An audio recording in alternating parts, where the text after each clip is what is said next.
हाँ मैं एकदम अच्छी हूँ। तू बता कैसी है? अपना ख्याल रखना।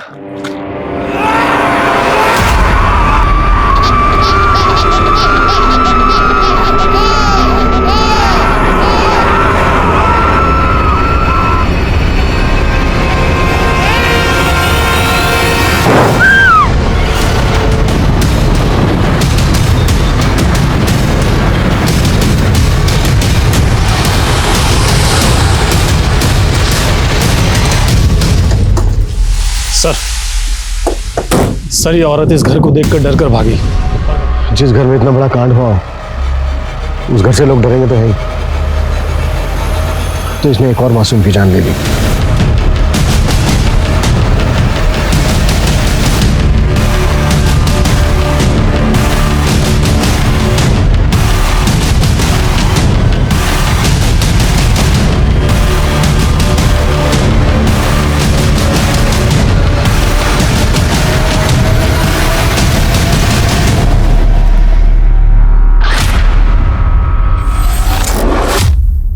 नमस्कार, मैं सोनाली कुलकर्णी।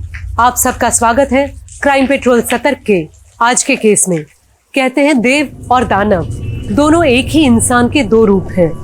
जहां आम तौर पर इंसान इस कोशिश में रहता है कि अपने परिवार की और अपने आसपास की दुनिया में खुशियां बांट सके, वहीं जब इंसान में पाप, अहंकार और स्वार्थ का वायरस हद से ज्यादा बढ़ जाता है तो वो ना तो खुद खुश रह पाता है और ना ही किसी और को खुश देख पाता है। अभी 2021 की अच्छे से शुरुआत भी नहीं हुई थी कि एक केस ने हर तरफ तहलका मचा दिया। ये केस इतना खौफनाक था कि हर किसी की जुबान पर बस इसका ही जिक्र था। लोगों में डर का माहौल था, लेकिन आखिर ऐसा क्या हुआ था?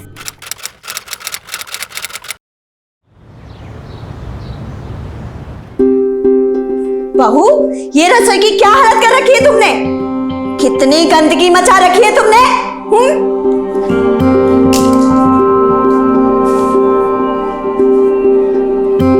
अरे माँ जी, ये रसोई नहीं है, ये तो हमारी किस्मत है। जितना भी रगड़ लो साफ ही नहीं होती है। बताओ बताओ कैसी लगी मेरी एक्टिंग? तृप्ति एमबीए की है तूने, टाइम पास के लिए पता नहीं क्या वीडियो बनाती रहती है। कोई अच्छा सा काम कर। विपिन भैया, लोगों को हंसाने से भी अच्छा कोई काम हो सकता है? एक तेरे चोंचले और एक तेरी ज्योति भाभी के। तुम आजकल की लड़कियों की जिंदगी में जिम्मेदारी नाम की कोई चीज है? अब क्या हुआ माँ? क्या हुआ? तू यहाँ वीडियो में घुसी रहती है और वहां तेरी ज्योति भाभी अपने सैर सपाटे में। उसे इतना भी ख्याल नहीं है कि 6 महीने का दूध पीता बच्चा है उसका घर में। लो, अब ये भी शुरू हो गया। मैं देखती हूँ। तू बैठ, तू ये सुनील को देखे नाश्ता, मैं देखती हूँ उसे। नहीं नहीं मेरे बच्चे नहीं रोना। ओले लो, मैं आ गई। दादी आ गई, बेटो आ गई। हाँ अभी आई, मम्मी आएगी। जी माँ जी, आपने कॉल किया था। सॉरी मैं देख नहीं पाई। अरे इतना छोटा बच्चा माँ के बिना कैसे रहेगा? तू है कहाँ? मैं सहेली के साथ हूँ माँ जी, मैं बस आ ही रही हूँ अभी। जी। ससुराल और पति के चक्कर में मेरी जान की जान जा रही है। मन तो करता है सबकी जान ले लो। वो सामान वहां रखो। और इकबाल, वो सामान चेक कर लो, शाम को डिलीवरी देनी है। ठीक है जी मिश्रा जी। हाँ घर में सब बिल्कुल ठीक है। हाँ ज्योति भी और मुन्ना भी ठीक है। मैं आपको फोन करता हूँ थोड़ी देर में। तू आज टिफिन तू क्यों लेकर आई है? और ज्योति कहाँ है? भाभी मार्केट गई है भैया। और सुन लो हमारी बात, आगे से ना जब भी आप घर से बाहर निकलो तो खाना खा के निकला करो। अरे वो माल की डिलीवरी देनी है ना शाम को, तो बस उसी में बिजी था। हाँ तो वो तो विपिन भैया भी संभाल सकते हैं ना। कुत्ते की दुम की तरह रहोगे ना तुम, टेढ़े के टेढ़े। कितनी बार कहा है मैंने तुम्हें कि मेरे पीछे मंडराना बंद करो। पद्मिनी, मैं तुमसे बहुत प्यार करता हूँ। मुझसे तो बहुत लोग बहुत प्यार करते हैं, तो सबकी गोद में जाके बैठ जाऊं क्या? मैं तुम्हारे बिना नहीं जी पाऊंगा। तो मर जाओ ना यार कहीं जाके। अच्छा है, दुनिया से एक पापी कम होगा। पद्मिनी प्लीज। क्या है यार, कितनी बार कहा है मैंने तुमसे। मेरे पापा को जानते हो ना, पूरे खानदान का ना छोटा छोटा टुकड़ा करके ना मटन चॉप बना देंगी, समझे तुम?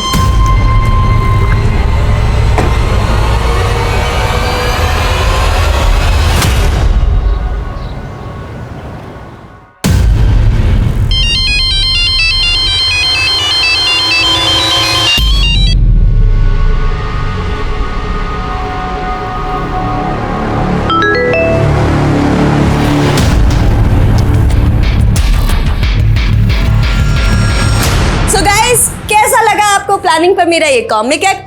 कल की शुरुआत हो उससे पहले ही मैं उसकी प्लानिंग कर लेती हूँ। ये देखिए मेरा प्लानर, इसमें सब कुछ लिखा है कि मुझे कल क्या करना है क्या नहीं। लाइफ और बिजनेस में आगे बढ़ने के लिए प्लानिंग की बहुत जरूरत होती है। इसी तरह कल नए सब्जेक्ट के साथ हम लोग किसी कॉमिक एक्ट। अरे भैया, क्या जरूरत थी मेरे वीडियो में आने की? पूरा वीडियो खराब कर दिया आपने। बाय द वे, तू क्या कह रही थी? लाइफ में सब कुछ प्लानिंग से हो जाता है। हाँ भैया। लाइफ जब नाच नचाती है ना, तो इंसान की सारी प्लानिंग धरी की धरी रह जाती है।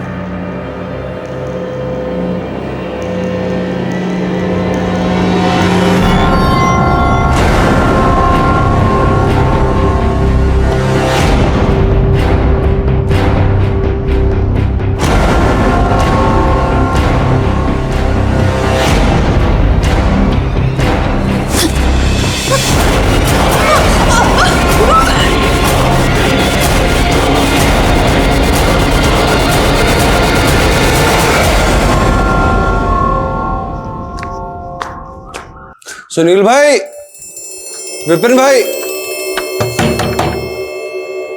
सुनील भाई, विपिन भाई, सुनील भाई,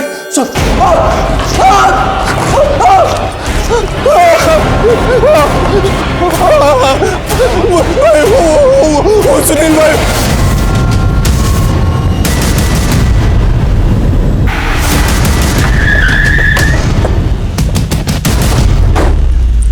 पीछे हटिए, पीछे हटिए।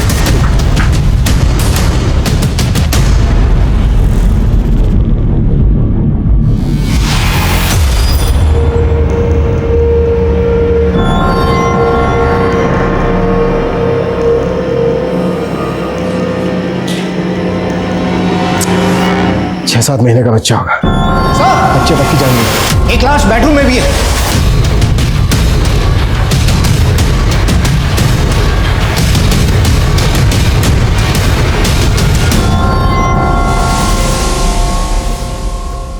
इनके मुंह से झाग नहीं निकल रहे। और ये देखो, गले पे निशान है। हॉल में उन तीनों की मौत जहर की वजह से हुई है और इनको गला दबा के मारा गया है। लेकिन वो लड़की कैसे बच गई? सर, पड़ोसियों ने बताया कि बाहर जो लड़की बैठी है उसका नाम तृप्ति है।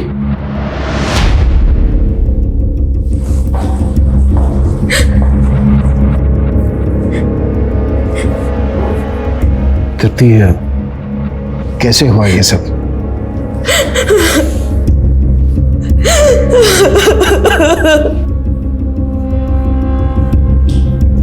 पूजा, है लड़की गहरे सपने में। उसको पड़ोस में किसी के घर बिठाओ, पानी वानी पिलाओ।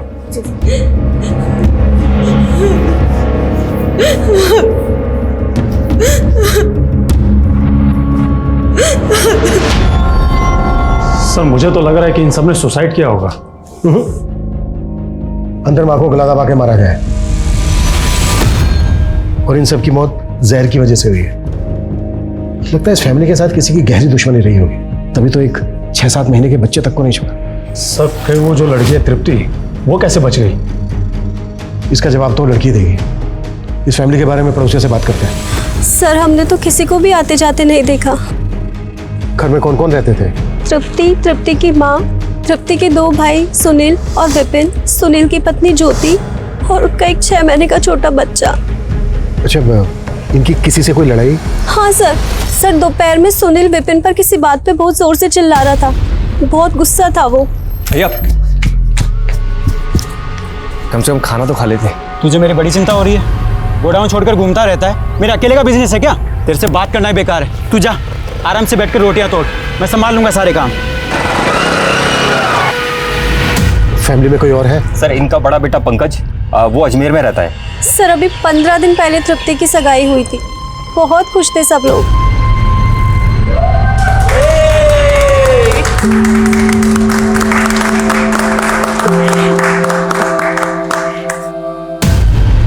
सर, सुनील भाई ने आज मुझे बिल्डिंग मटेरियल लाने के लिए दुकान पर बुलाया था। मैं दुकान पर पहुंचा तो दुकान बंद थी, तो मैंने सोचा कि घर जाके उन्हें वापस बुला लेता हूँ दुकान पर। यहाँ पर पहुंचा, सर दरवाजा पहले से ही खुला हुआ था। अभिषेक, सुनील के बारे में पता करो, दुकान जाओ उसके। सर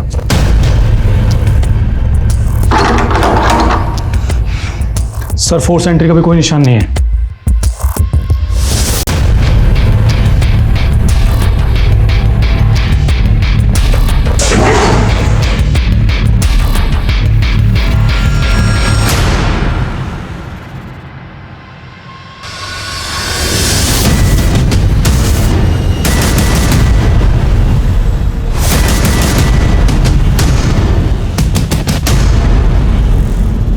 घर में चोरी तो नहीं हुई है?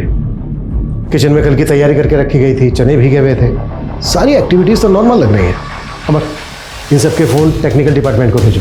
किचन में जो बचा हुआ खाना है वो फॉरेंसिक के लिए भेजो, ताकि ये पता चल सके कि जहर किस चीज़ में था, और इन सब की बॉडी पोस्टमार्टम के लिए भेजो। सर तृप्ति, संभालो अपने आप को, पानी पियो।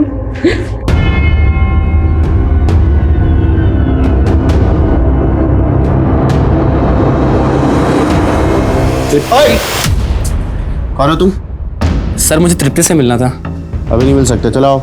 सर लेकिन सर टेरेस का डोर भी ओपन है और घर का मेन डोर भी।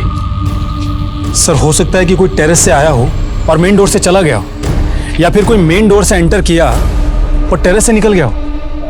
लेकिन जहर देके मारने का काम कोई जान पहचान वाला ही कर सकता है, कोई ऐसा जिसकी पहुंच किचन तक हो। सर ये भी तो हो सकता है कि कोई छुप कर आया हो, खाने में जहर मिलाया, जिसको खाकर सब मर गए हो, और उसके बाद में माँ का गला दबाकर उसको मार दिया हो। पॉसिबल है सर, मैंने दुकान में मालूम किया, सुनील वहां पर नहीं है, ना ही किसी और को उसके बारे में कुछ पता है। सुनील कहाँ गायब हो सकता है? सुनील का नंबर पता करो, नंबर ट्रेस करो उसका। एक बात समझ में नहीं आ रही है, उस वक्त घर में जितने भी लोग मौजूद थे कोई नहीं बचा, तृप्ति कैसे बच गई?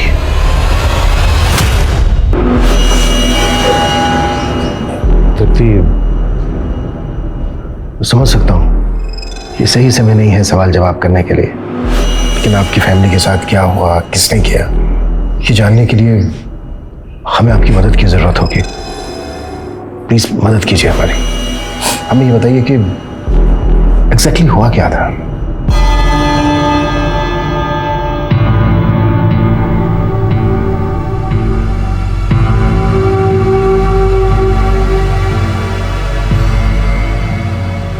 माँ, कुछ हुआ है क्या भैया भाभी में? तू छोड़, तू बीच में मत पड़, इसको साफ कर, गंदी हो रही है बहुत। तू कहाँ चल दिया? मैं आता हूँ, दुकान पर बहुत काम है। अरे खाना तो खा जा बेटा, अरे 10 मिनट लगेंगे। अरे माँ अभी नहीं खा सकता, माल की डिलीवरी देनी है। भैया भैया, माँ मैं एक सेकंड आता। उसके बाद विपिन सुनील के पीछे पीछे बाहर गया, बाहर दोनों में झगड़ा हुआ जैसा कि इन्होंने बताया। उसके बाद क्या हुआ? उसके आगे? उसके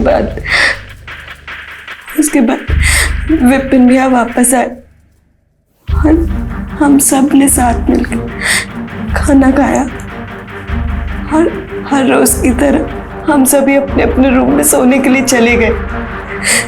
हम सभी की आदत थी दिन का खाना खाने के बाद 1-2 घंटे की नींद लेने की।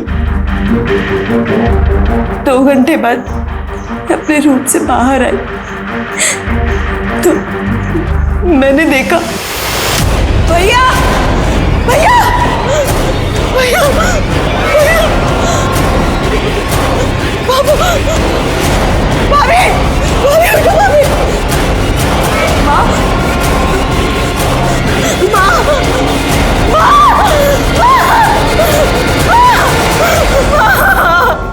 अच्छा तृप्ति, आप सब लोगों ने साथ में खाना खाया, वही खाना खाया, सेम खाना खाया सबने, तो आप कैसे बच गई? मुझे नहीं मालूम सर। आप अपने रूम में सो रही थी खाना खाने के बाद, तो आपने किसी तरह की कोई आवाज सुनी? नहीं सर, मैं अपना रूम लॉक करके सोती हूँ और फैन भी ऑन था, तो मुझे कुछ नहीं सुनाई दिया। सर,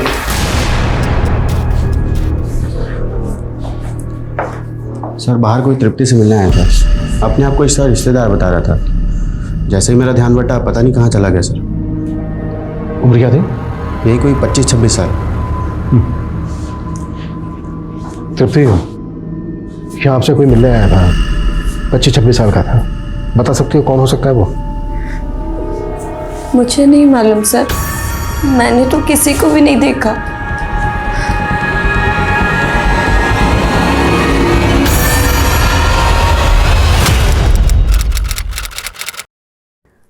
सर मैंने तृप्ति की बेल के लिए अप्लाई किया है। देखिए, आप तृप्ति की टीचर रह चुकी हैं, भावना में बह के खामा अपना समय बर्बाद कर रही हैं। तृप्ति के खिलाफ बहुत स्ट्रॉन्ग केस है, बेल मिल नहीं पाएगी उसको। देखिए सर, मैं तृप्ति को कॉलेज के टाइम से जानती हूँ और ये भी जानती हूँ कि वो अपने फैमिली मेंबर्स को नहीं मार सकती, क्योंकि वो अपने परिवार वालों से बहुत ज़्यादा प्यार करती थी। चलो, साहब ने बुलाया तुम्हें।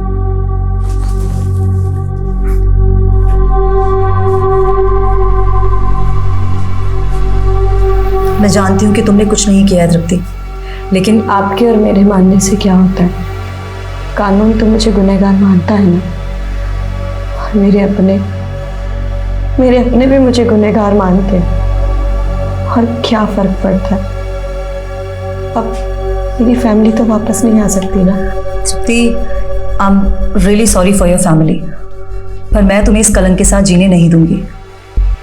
बस तुम मुझे ये बताओ कि कहीं तुम पर कोई दबाव तो नहीं है ना? सर, मैं आपके सारे पैसे लौटा दूंगा, मेरे पास पाई का हिसाब है। प्लीज मुझे थोड़ी सी और मोहलत दे दीजिए। हाँ, मैं मानता हूँ कि मैं 1 साल से यही कहता आ रहा हूँ, बस मुझे थोड़ा सा और समय दे दीजिए प्लीज। मैं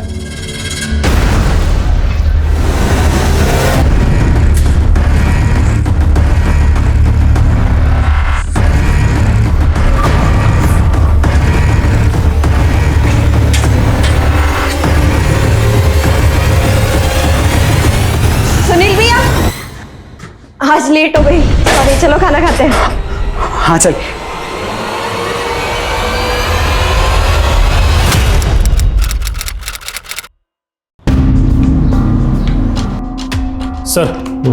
सर, मैंने सुनील के हिसाब किताब की डायरी चेक की। सर, उसके ऊपर बहुत बड़ा कर्ज था। सर, सुनील ने जिससे 50 लाख का लोन लिया था, मैंने उससे भी बात की। सर, उसका कहना है कि सुनील उसे बार बार एश्योर कर रहा था कि उसके पैसे दे देगा, लेकिन सर सुनील प्रेशर में तो था। लेकिन उसके लिए वो अपनी फैमिली को क्यों मारेगा? सर, हो सकता है बेइज्जती के डर से। सर, हम उसके फ़ोन को भी ट्रेस करने की कोशिश कर रहे हैं, लेकिन उसका फ़ोन बंद आ रहा है। सर, उसके फ़ोन की लास्ट लोकेशन मार्केट की है।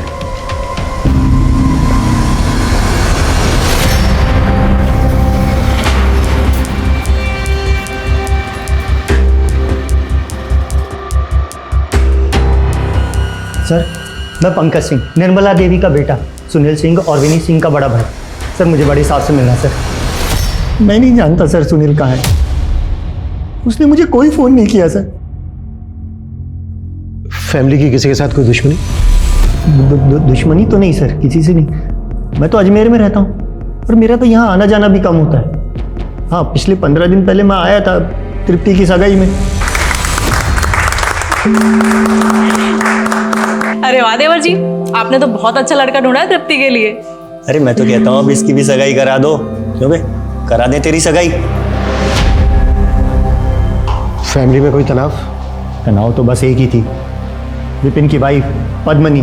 कपड़े भी हम उतारे, तय भी हम करें, ये जवान बैठे रहे, बस बूढ़े काम करते रहे, इनकी सेवा करते रहे और कुछ नहीं। अरे सुनील, अरे ज्योति, पंकज, अरे ये पद्मा जी अलमारी में पड़ी हुई थी। ये कहाँ से आई है ये बंदूक?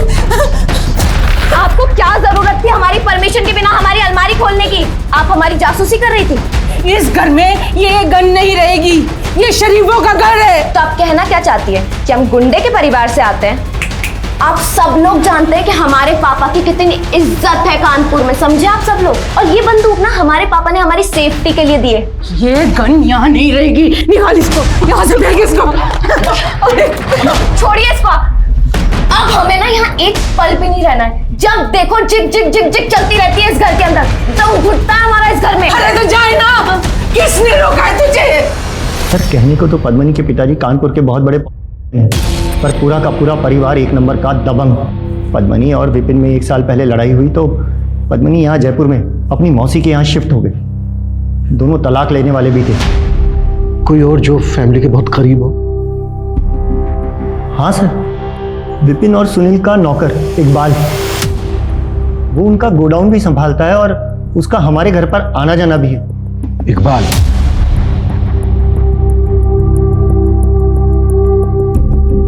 इकबाल के बारे में किसी ने कोई जिक्र नहीं किया और उस वक्त वहां पर सब लोग मौजूद थे, लेकिन इकबाल का कहीं अता पता नहीं था। इस इकबाल के बारे में पता करो। और एक बात, तृप्ति के अलावा वहां पर सबकी मौत हुई, लेकिन तृप्ति ने ना तो कुछ सुना ना कुछ देखा। मुझे लगता है तृप्ति हमसे कुछ छुपा रही है। सर एक काम करते हैं, इस तृप्ति को कस्टडी में ले लेते हैं और अच्छे से पूछताछ करते हैं। अभी नहीं, फिलहाल तृप्ति के खिलाफ हमारे पास कोई सबूत नहीं है। अभी के लिए तृप्ति को तृप्ति के भाई के पास ही रहने दो, लेकिन नजर रखो उस पर। तब तक हम तृप्ति के मंगेतर से मिलते हैं। Yes sir. सर हमारी अरेंज मैरिज होने वाली थी, पर तृप्ति ज़्यादा बात नहीं करती थी। मैंने तुम्हें यहाँ के लिए इसलिए बुलाया क्योंकि शादी से पहले मैं तुम्हें जानना चाहता था। पूरी उम्र निकल जाती है लेकिन इंसान को जान नहीं पाता। वेल, शादी हो रही है हमारी, बहुत मौके मिलेंगे एक दूसरे को जानने और समझने के। तृप्ति एक पढ़ी लिखी मॉडर्न लड़की थी, उसके मुंह से इस तरह की बातें सुन के तुम्हें कुछ अजीब नहीं लगा? ऐसा नहीं लगा कि वो शादी से खुश नहीं है? नहीं सर, मुझे लगा वो शर्मीली है।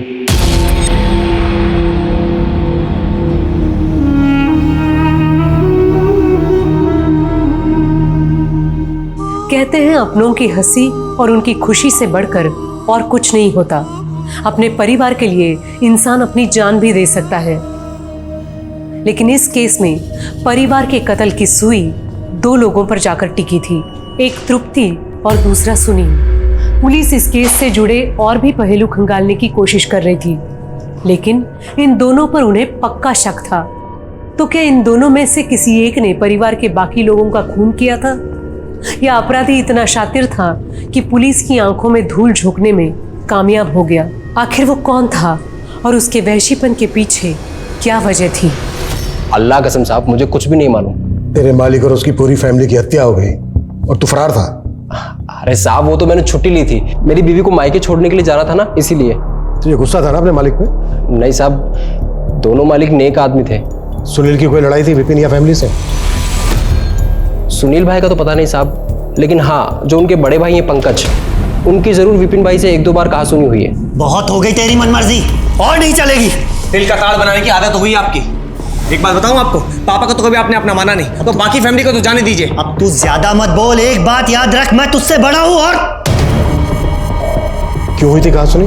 ये मुझे नहीं मालूम साहब। सर इस इकबाल ने तो शक की सुई वापस बड़े भाई पंकज पर ही घुमा दी। पंकज और इकबाल दोनों की कुंडली निकालो और ये भी पता करो कि ये सुनील कौन से बिल में जाके चुका। सर, विपिन की वाइफ पद्मिनी आई। सुना है विपिन और उसकी फैमिली से काफी प्रॉब्लम थी आपको? विपिन से प्यार करते थे हम, और प्यार में इंसान सूरदास तो हो ही जाता है, तो हमने भी उससे शादी कर ली। लेकिन शादी के कुछ समय बाद जाके हमें पता चला कि उसका परिवार कितने पुराने ख्यालात का है। और हम ना हमारे पापा की प्रिंसेस है। हमारे पापा ने ना हमें आज तक किसी भी चीज के लिए रोका टोका नहीं, और उस घर में हर बात पे जिग जिग जिग जिग जिग जिग, तो बस छोड़ दिया हमने। घर पे गन भी रखती थी आप? हाँ, तो लाइसेंस है उस गन का हमारे पास, और वो गन हमारे पापा की है। आप लोग शायद जानते नहीं है हमारे पापा कितने बड़े आदमी हैं। अच्छा, तो क्या वो इतने बड़े आदमी हैं कि एक पूरे के पूरे परिवार को ही खत्म कर दें? क्या मतलब है आपका? देखिए, आप ना हमें अच्छे इंसान लग रहे हैं, इसलिए अभी तक हम आपसे तमीज से पेश आ रहे हैं, वरना 2 मिनट नहीं लगेगी आपकी वर्दी उतरवाने में। और आप हमारी बंदूक के पीछे काहे पड़े हैं? हमारी बंदूक की गोली खा के मरे हैं क्या वो लोग? नहीं ना, जहर खा के मरे हैं। तो फिर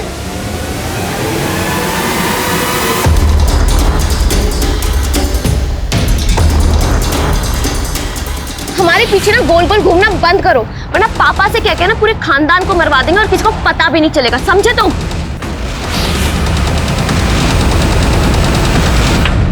सर, सबकी पोस्टमार्टम रिपोर्ट आ गई है। निर्मला का गला दबाया गया था और बाकी सब कुछ दिया गया था।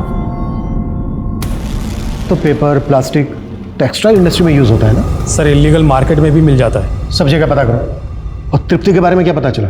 सर तृप्ति के सभी दोस्तों से पूछताछ की हमने, उन सबका यही कहना है कि तृप्ति बहुत अच्छी लड़की है, लेकिन सर हम पूरी कोशिश कर रहे हैं पता करने की। जल्दी पता करो सर।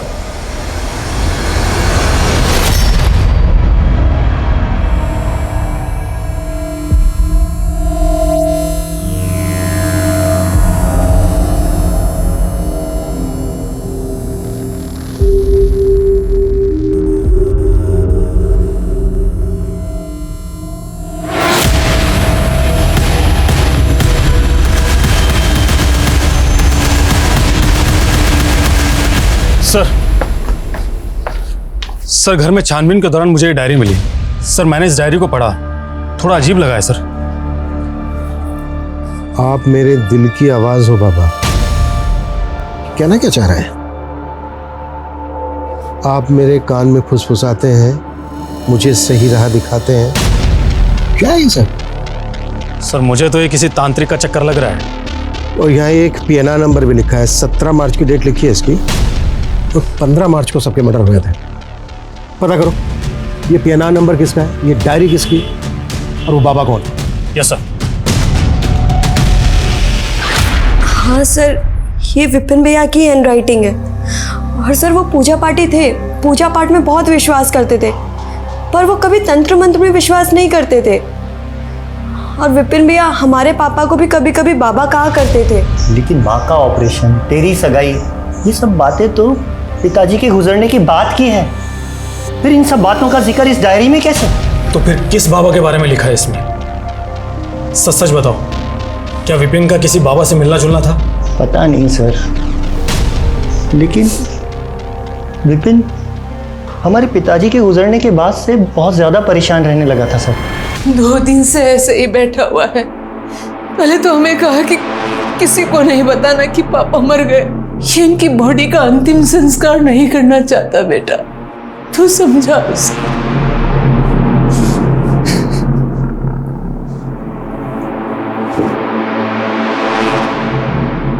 विपिन, पापा हमें छोड़ करके जा चुके हैं, उन्हें इज्जत के साथ में विदा करो। उनका अंतिम संस्कार करना है हमें। पापा सो रहे हैं, पापा मरे नहीं और कोई हाथ नहीं लगाएगा इनको। पहले तो वो बहुत रोया, उसके बाद लड़ाई हुई, हमने उसे चुपके से बेहोशी की दवाई दे दी और फिर पिताजी का संस्कार किया। लेकिन सर, पापा की मौत के बाद में विपिन बात बात पर लड़ने लगा था। तो क्या हो सकता है कि विपिन ने किसी तांत्रिक के बहकावे में आकर अपने घर वालों की और अपनी जान ली हो? मेरा दिल नहीं मानता सर, वो ऐसा नहीं कर सकता सर। अगर आप लोगों को कुछ भी याद है जो आपसे छूट गया हो तो आप हमें कॉल कीजिएगा।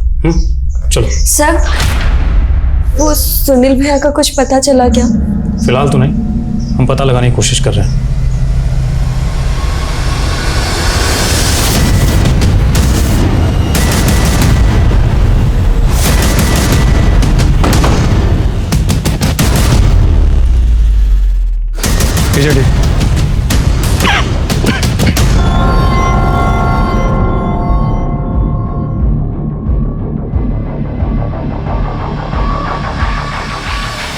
बॉडी की हालत देख के लग रहा है जैसे मर्डर हुए काफी समय हो गया। चेक करो, पूरा चेक करो, कुछ मिलता है क्या? देखो ये जगह किसकी है? सर ये तो सुनील भाई और विपिन भाई ने मिलकर ली थी। सर सुनील को तो हम ढूंढ ही रहे थे, अब तो वो भी मर चुका है। और मर्डर हुए भी 6-7 दिन हो गए। सर जिस दिन बाकी फैमिली वालों का मर्डर हुआ था उस दिन शायद। बॉडी को तुरंत पोस्टमार्टम के लिए भेजो। Okay sir. Excuse me sir. Hello, क्या? ओके सर, टेक्निकल डिपार्टमेंट से फोन था, उन्होंने तृप्ति के सेल का डाटा रिकवर कर लिया है। और सर उनका कहना है कि तृप्ति का किसी धीरेन्द्र नाम के आदमी से अफेयर चल रहा था। हाँ, तृप्ति और मेरा अफेयर चल रहा था, लेकिन 1 साल पहले हमारा ब्रेकअप हो चुका है सर।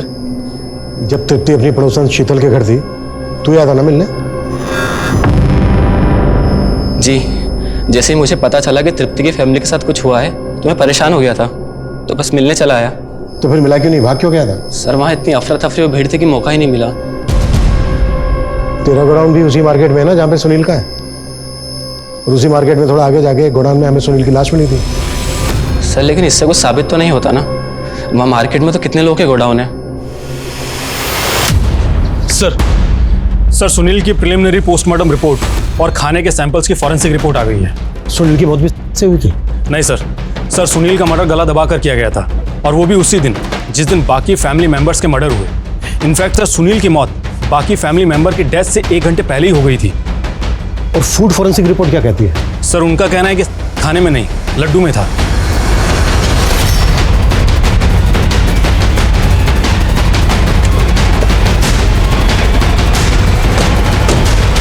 प्यार आप धीरेन्द्र से करती थी और सगाई हुई आपके अखिल के साथ। सर धीरेन्द्र मेरा पास्ट था, और आजकल किसके अफेयर नहीं होते। अच्छा, आपकी माँ के अलावा घर में सबकी मौत जहरीले लड्डू खाने की वजह से हुई। सबने कोई लड्डू खाए थे? ले मिठाई। मुझे नहीं खानी माँ। खा ले, तेरी शादी होने वाली, फिर कहाँ खिला पाऊंगी इतने प्यार से। ठीक है, रख जाओ। वही लड्डू होंगे सर। तो आपने नहीं खाए लड्डू? नहीं सर, वो मैंने टॉयलेट में फ्लश कर दिए थे। क्यों? आपने वो लड्डू फ्लश क्यों किए? खाए क्यों नहीं? सर मेरी शादी होने वाली थी, और अखिल ने पहले ही बोला था कि शादी में मोटी ना लगूं, इसलिए मैं डाइटिंग कर रही थी, और माँ को भी मना नहीं कर सकती थी, तो माँ से मैंने वो लड्डू रखवा लिए। पर उनके जाने के बाद मैंने वो लड्डू टॉयलेट में फ्लश कर दिए। लड्डू आए कहाँ से थे? सुनील भैया लेकर आए थे।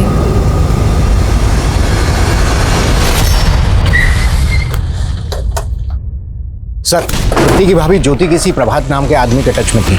मैंने प्रभात का 1 साल का कॉल रिकॉर्ड चेक किया, दोनों के बीच दिन रात बात होती थी। उठा लो उस प्रभात को। सर।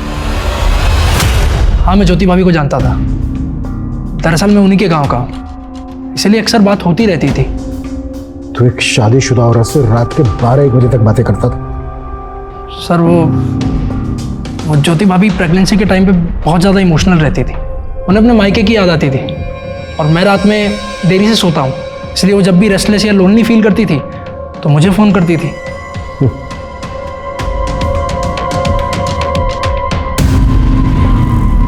ये प्रभात और ज्योति के बारे में अच्छे से पता करो। कुछ तो खिचड़ी पक रही थी इन दोनों के बीच। सर ये सब क्या है? इसमें मेरे पुराने कपड़े हैं। एक एनजीओ है जो जरूरतमंद लोगों को पुराने कपड़े देता है, बस उन्हीं को देने चाह रही थी। अच्छा, तो अगर मैं पुराना हो गया तो मुझे भी किसी एनजीओ में दान कर देगी क्या? तुम्हें तो मैं ऐसे बांध के रखूंगी। माँ चल तू जानती है कौन है वो हमारे बराबरी का भी नहीं है। छोटे लोगों में हम शादी नहीं करते, लेकिन माँ मैं उससे बहुत प्यार करती हूँ।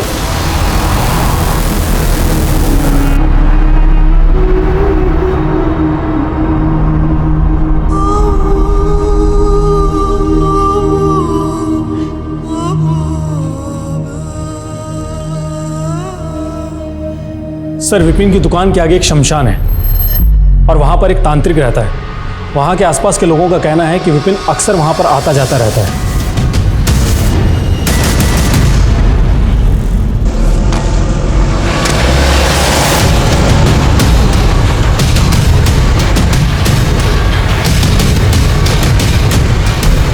हाँ साहब, विपिन आता था मेरे पास। तू तो कहता कि बिजनेस में प्रॉफिट होगा, किसी काम का नहीं है तू, ढोंगी है, पाखंडी है। अपने आप को असली सिद्ध पुरुष कहता है।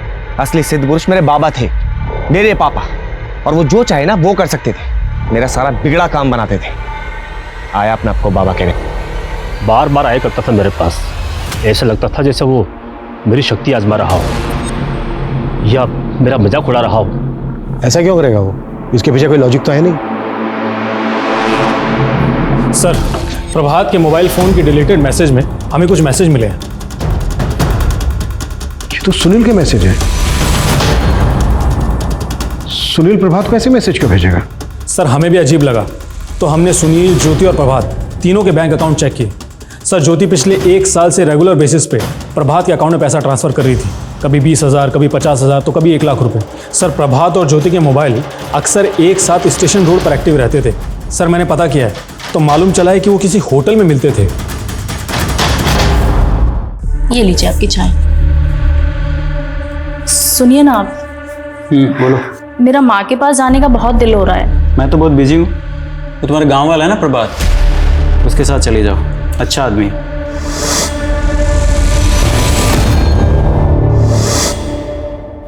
क्या बात है? वो प्रभात, मुझे कुछ ठीक नहीं लगता है वो।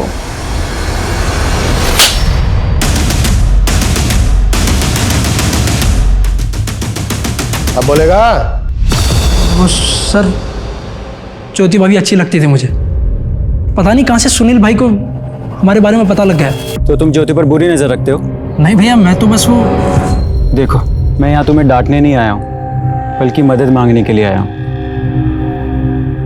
शादी के 5 साल बाद भी हमारे घर में बच्चे का जन्म नहीं हुआ, लेकिन खोट मुझी में। अगर समाज को पता चला तो बहुत बदनामी होगी। अगर तुम चाहो तो उसके साथ मुझे बस बच्चा चाहिए जिसे मैं अपना नाम दे सकूं। और फिर तूने सुनील को ब्लैकमेल करना शुरू कर दिया। जब उनका बच्चा हुआ तो मेरे मन में लालच आ गया। सच तो यह है कि तेरा और ज्योति का अफेयर शुरू हो गया था। किसी वजह से ज्योति ने तुझे मना कर दिया, तुझे गुस्सा आया, इसलिए तूने पूरी फैमिली को खत्म कर दिया। नहीं सर, ऐसा कुछ भी नहीं है। ऐसे निकले गए कुत्ता इसका। सर, विपिन ने एक वीडियो फाइल पद्मनी को भेजी थी। ये फाइल उसके डेटा में थी। इसमें तो ऑडियो ही नहीं है, और ये वीडियो भेजने के जस्ट बाद ही विपिन की मौत हुई होगी। और सर, डायरी में जो पीएनआर था वो पद्मनी के रिजर्वेशन का। हाँ, हम पुणे जा रहे थे अपनी बहन के पास, लेकिन तभी ये कांड हो गया और आपने हमें शहर के बाहर जाने के लिए मना किया। उस दिन विपिन ने तुम्हें वीडियो कॉल किया था और एक वीडियो भी भेजा था। इसमें क्या नई बात है? वो हमें रोज फोन करता है हमें मनाने के लिए। क्या था उस वीडियो में? पता नहीं सर, उसमें कोई आवाज नहीं थी। वीडियो कॉल पे बात क्या हुई थी तुम्हारी उसके साथ? पता नहीं सर, उसे कैसे पता चल गया कि हम पुणे जा रहे हैं, तो उसने रोकने के लिए फोन किया था। लेकिन सर, हम आपको बता रहे हैं कि आप खामखा हम पे शक कर रहे हैं। ये सारा किया धरा है ना तृप्ति का है। मुझे लगता है पद्मनी हमसे। जब हम तृप्ति के घर के आसपास वारदात के दिन की सीसीटीवी फुटेज चेक कर रहे थे तो एक फुटेज में हमें तृप्ति दिखी। ये रही फुटेज। ये तो उसी दिन की फुटेज है, लेकिन तृप्ति का कहना है कि मिठाई सुनील लेकर आया था। सर, हमें यह भी पता चला है कि वारदात के एक दिन पहले सुनील की धीरेन्द्र से लड़ाई भी हुई थी। हाँ सर, हमारी लड़ाई हुई थी। तुम मेरा साथ दोगी ना तो मैं सब कुछ ठीक कर दूंगा। मैं भी तुमसे बहुत प्यार करती हूँ, तुम्हारे साथ रहना चाहती हूँ, पर मैं कुछ नहीं कर सकती। देखो तृप्ति, तुम मेरे बिना रह नहीं सकती। क्या कर रहा है तुम? भैया जोर से। ये गुस्सा आया और तूने गुस्से में तृप्ति के साथ मिलकर सबको खत्म कर दिया। सर, मैंने कुछ नहीं किया। ये जो मिठाई लेकर जा रही है ना तृप्ति, इसी में मिला हुआ था जहर। सर, मुझे इसके बारे में कुछ नहीं मालूम। तूने साथ दिया उसका, तुम दोनों ने साथ में मिलकर किया है ये सब। हाँ सर, मैं मानती हूँ कि वो मिठाई का डब्बा मैं ही घर लेकर गई थी, पर वो मिठाई का डब्बा घर ले जाने के लिए मुझे सुनील भैया ने ही बोला था जब मैं उन्हें लंच बॉक्स देने गई थी। भैया, ये टिफिन यहाँ पर रखा है, खा लेना। अरे सुन, ये मिठाई ले जा, घर पे सबको दे देना, ठीक है? चल बाय। तुमने जो कहानी सुनाई वो सच नहीं है। सच मैं तुम्हें बताता हूँ। तुम धीरेन्द्र से प्यार करती थी, लेकिन तुम्हारे घर वालों ने तुम्हारी सगाई जबरदस्ती अखिल के साथ करवा दी। तुम्हें इस बात पे गुस्सा आया, तुमने 15 दिन तक वेट किया। फिर 15 दिन वेट करने के बाद तुमने धीरेन्द्र के साथ बहुत अच्छे से प्लानिंग की। तुम घर पे लड्डू लेकर आई, उन लड्डुओं में तुमने जहर मिलाया। तुम्हारे सुनील भैया जैसे ही घर से बाहर गए, तुमने धीरेन्द्र को इन्फॉर्म किया। धीरेन्द्र ने उनका पीछा किया और दुकान पर जाकर उनका मर्डर कर दिया, और फिर दुकान का दरवाजा बाहर से बंद कर दिया। फिर तुमने वो जहर वाले लड्डू अपने पूरे परिवार को खिलाए, लेकिन तुम्हारी माँ ने वो लड्डू नहीं खाए। क्यों? क्योंकि उनको डायबिटीज थी। इसलिए तुमने अपनी माँ को गला दबा के मार डाला और तुमने अपने टेरेस का दरवाजा खुला रखा ताकि पुलिस को गुमराह किया जा सके। नहीं सर, ये सब झूठ है। यही सच है। नहीं सर, ये सब झूठ है। मैंने ऐसा कुछ भी नहीं किया। आप मेरा यकीन मानिए, मैंने ऐसा कुछ भी नहीं किया। सर अगर ये सारा खेल तृप्ति और धीरेन्द्र का है तो फिर विपिन की लिखी उस डायरी का क्या? देखो, उस डायरी से कुछ प्रूफ तो होता नहीं है। मुझे लगता है वो डायरी पुलिस को भटकाने के लिए लिखी गई है। एक काम करो, डायरी में जो हैंडराइटिंग है पता करो वो वाकई में विपिन की है या फिर किसी और की है। Yes sir. विपिन के डायरी में मिली हैंडराइटिंग को उसके गोडाउन में रखी फाइल्स की हैंडराइटिंग से मिलाया गया। डायरी में विपिन की हैंडराइटिंग थी, लेकिन उस डायरी में लिखी बातों का इस केस से कोई मतलब ही नहीं दिख रहा था। जहां एक तरफ पुलिस को ऐसा लग रहा था कि उन्होंने इस केस की गुत्थी सुलझा ली है, वहीं दूसरी तरफ तृप्ति के मोहल्ले के लोगों के दिलों में डर घर कर चुका था। अपना ख्याल रखना।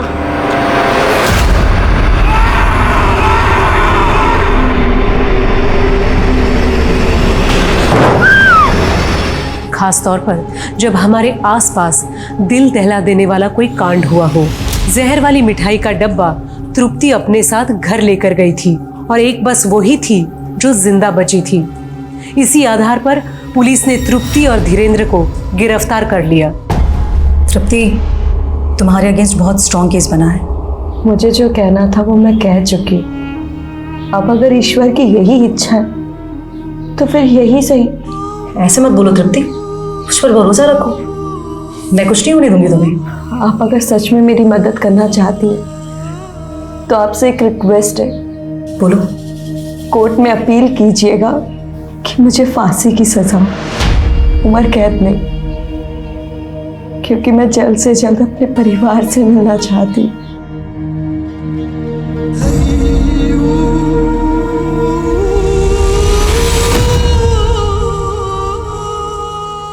क्या बात है सर? अमर, कहीं हमसे कोई चूक तो नहीं हो रही? कोई गलती तो नहीं कर रहे हम? सर आप भी उस तृप्ति की बातों में आ गए। लड्डू ना खाने का उसने क्या एक्सक्यूज दिया था, याद है ना आपको? याद है, लेकिन किसी भी बेगुनाह को सजा नहीं मिलनी चाहिए। अमर, इस केस से जुड़े जितने भी लोग हैं सबकी कुंडली एक बार और निकालो, और वो लोग जिन जिन लोगों के कांटेक्ट में थे उनका इतिहास भी चाहिए मुझे। कुछ भी छूटना नहीं चाहिए। Yes sir.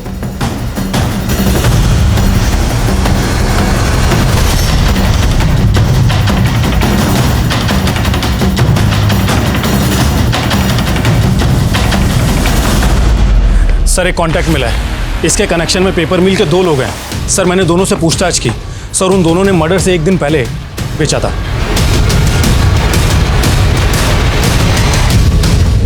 साहब मुझे तो उस विपिन ने कहा था। बाबा, मेरी पत्नी को वापस लाना है। मेरे पूरे परिवार से गुस्सा होकर वो चली गई है। सबकी आत्मा की शुद्धि करानी है। तुम कहना क्या चाहते हो?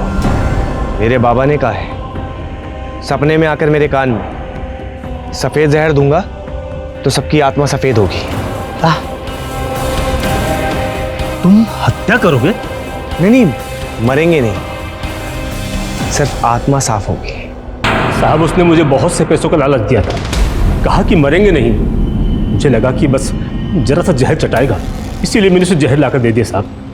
साहब उसकी पत्नी को सब मालूम था। सर उसने मुझे वीडियो कॉल किया था। तुम्हें कितनी बार बोला है ना कि हमें कॉल मत किया करो, समझ में नहीं आता तुम्हें? तुम समझ क्यों नहीं रही? मैं तुमसे बहुत प्यार करता हूँ। देखना चाहती हो कितना?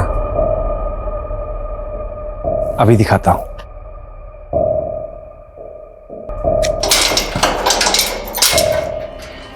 अरे इतना काम पड़ा है, क्यों बुलाया? भैया वो ना कुछ प्रॉब्लम चल रही है। कहां पर? भैया वो ना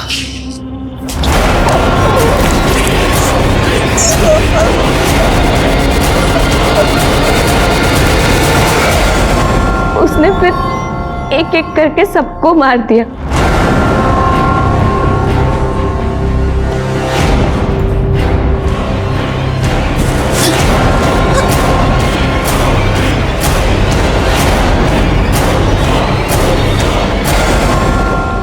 भाभी, लड्डू खाइए ना। किस खुशी में है? अरे खुशी की बात है, वो क्या था ना कि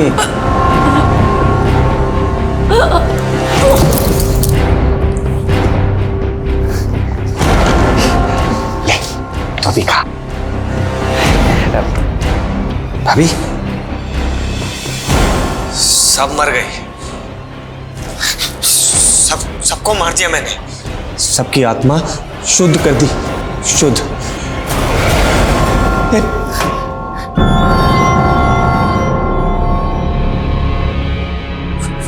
वीडियो रिकॉर्ड करके भेजता हूं उसे। तुम बार बार मेरा फोन क्यों काट रही हो? मैंने जो कुछ भी किया हम दोनों के लिए किया। तुम मुझसे बात नहीं करना चाहती तो कोई बात नहीं, आई लव यू, और ये मेरा आखिरी मैसेज है। बाबा मेरी मनोकामना पूरी करना बाबा।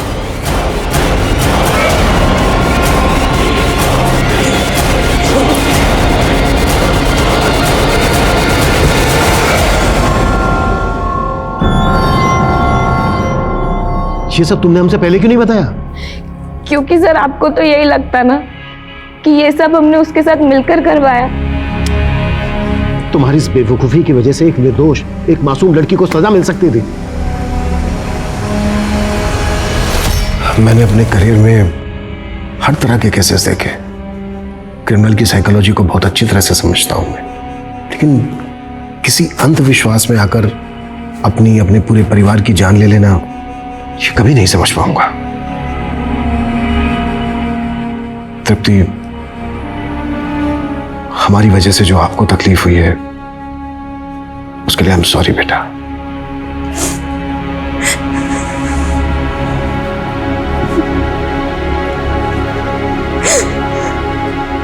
माना जाता है कि किसी भी इंसान के 5 दुश्मन होते हैं: काम, क्रोध, लोभ, मोह और अहंकार। अपराध कोई भी हो, उनका कारण इन 5 में ही छुपा होता है। ये विपिन का पद्मिनी के लिए मोह था, जिसने उससे इतना बड़ा अपराध करवाया। अपने प्यार पर उसके विश्वास ने कब अंधविश्वास का रूप ले लिया, ये तो वो भी नहीं समझ पाया। अति किसी भी चीज की अच्छी नहीं होती, विश्वास की भी नहीं। और ऐसी धारणा जो इंसान को इंसानियत से अलग करे, ऐसी धारणा, ऐसे विश्वास और ऐसे अंधविश्वास से दूर रहना ही उचित है।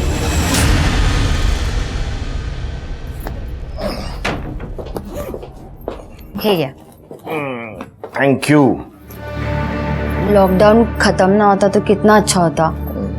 अब मैं आपके बिना कैसे रहूंगी? मैं भी तो अपनी बीवी को छोड़ के नहीं जाना चाहता, लेकिन क्या करूं, काम में जाना पड़ेगा ना। आई शपथ जल्दी आ जाऊंगा, ठीक है? शेखर दादा। हाँ दादा। अरे वो तेरे दोस्त ने पैसा लिया था, उसका क्या हुआ? दादा वो लॉकडाउन की वजह से अभी तक लौटा नहीं पाया। मैं जल्दी से जल्दी उससे लेके दे देता हूँ। देख धंधा मंदा चल रहा है, ठीक है? उसको बोल जल्दी से जल्दी पैसा वापस चाहिए, मैं वापस आने तक। ठीक है दादा, और अपने वहिनी का ख्याल रखना। बाय। चलो बाय। वहिनी मुझे एक थोड़ा जरूरी काम है, मैं शाम तक आ जाऊंगा।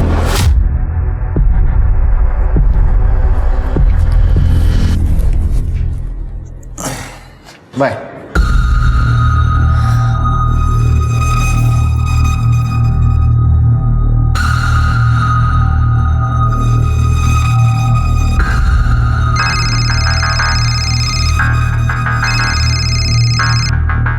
आशीष गया, अब तुम्हें कोई खतरा नहीं है। मैं अभी आता हूँ।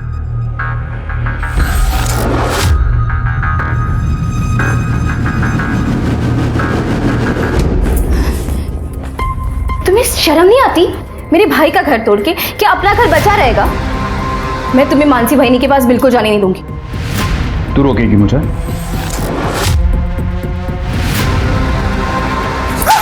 तू रोकेगी मुझे? योगेश, योगेश प्लीज, नहीं नहीं।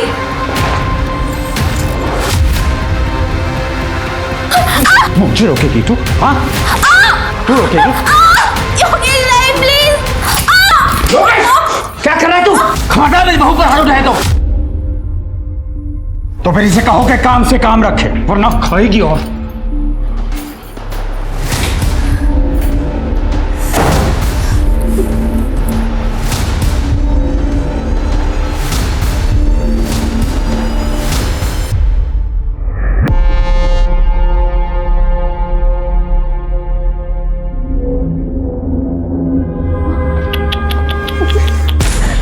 अरे रे रे रे, कितना मारा है तुझे? अच्छा, मैं ना मलहम लगा देता हूँ।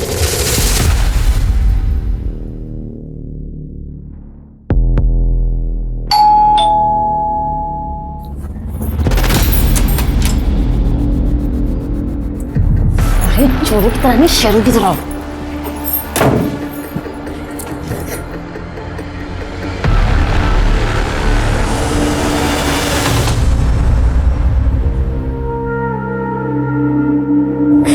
तब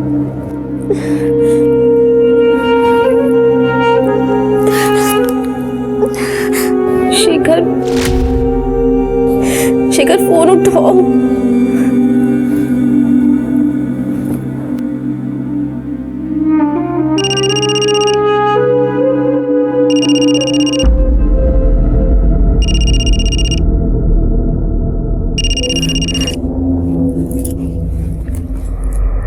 हेलो हेलो नम्रता, क्या क्या क्या हुआ? तुम रो क्यों रही हो?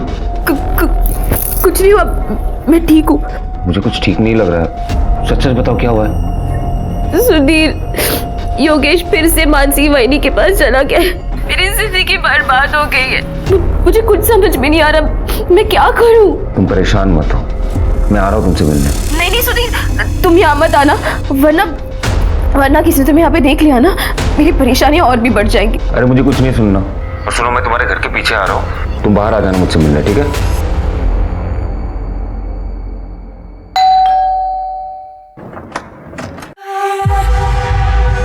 आशीष, कैसी हो? मैं ठीक हूँ। बोल कर गए थे कि जल्दी आ जाऊंगा, लेकिन इतने दिन लगा दिए। अरे क्या करूं मेरी जान, काम धंधे के लिए बाहर तो निकलना पड़ता है ना। फिर ये लॉकडाउन हो गया, अभी भी कैसे आया हूँ सिर्फ मुझे पता है। और इस लॉकडाउन में तुम्हारे बिना मेरी क्या हालत हुई है वो मैं किसे बताऊं? मुझे बताओ ना।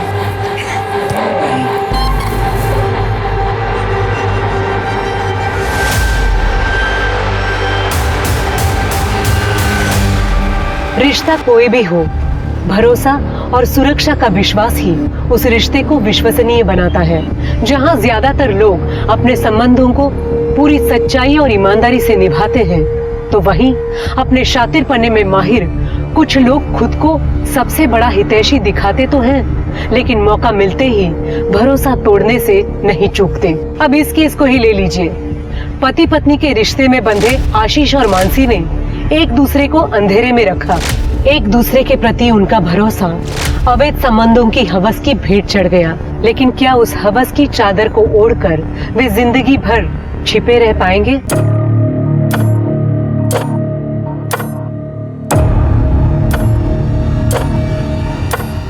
कितनी बेरहमी से मारा है तुम्हें। बता, तुम्हारी आंसू मुझसे सह नहीं जाते। पर मैंने अब सहना सीख लिया है। इन्हीं आंसू के साथ जीना पड़ेगा मुझे। मैं अपने पति को अपनी भाभी के पास जाने से रोक नहीं सकती, और रोका तो उसने मुझे एक पति जो अपनी पत्नी की बिल्कुल इज्जत नहीं करता, और दूसरा मेरा ससुर एक चोट देता है और दूसरा मरहम लगाने पहुंच जाता है, यहाँ वहां छूता है मुझे। तो तुम चुप क्यों हो? हाँ, अपने भाइयों से बात क्यों नहीं करती? मैंने आशीष दादा को बताया था, पर उन्हें मेरी बातों पर भरोसा ही नहीं है। उन्हें तो बस अपनी बीवी पे भरोसा है। और दूसरा शेखर, जो मेरा फोन ही नहीं उठाता। सब अपने अपने लाइफ में बिजी है, किसी को परवाह ही नहीं है कि उनकी बहन की जिंदगी में क्या होता है। नम्रता, सुनो, तुम चिंता मत करो। देखो, मैं तुम्हारा सबसे अच्छा दोस्त हूँ। इस सिचुएशन में मुझसे जो कुछ भी होगा मैं करूँगा।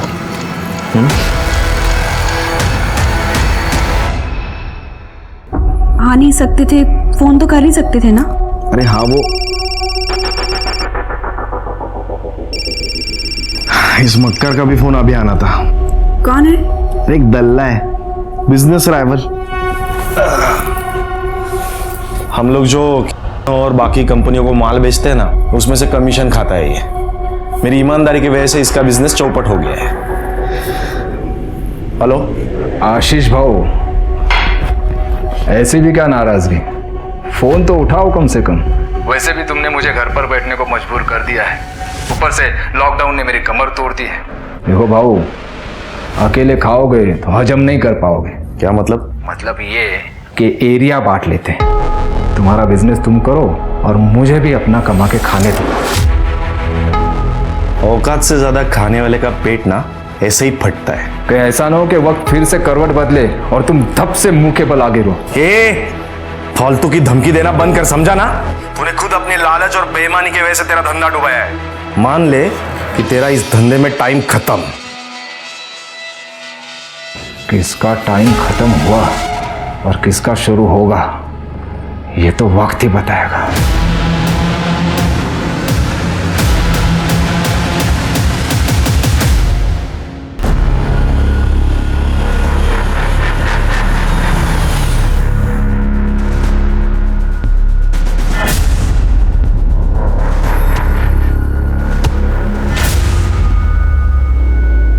लो, तुम मिठाई खाओ। मिठाई? क्या महेश, तूने खरीदे हुए शेयर्स की हालत क्या देखा ना बाजार में, सब गिर रहे हैं, अब तू मिठाई खिला रहे। केदार भाऊ, मेरी कुंडली से शनि की 7.5 हमेशा के लिए दूर हो गई है। अब मैं अपना पुराना बिजनेस फिर से शुरू करने जा रहा हूँ।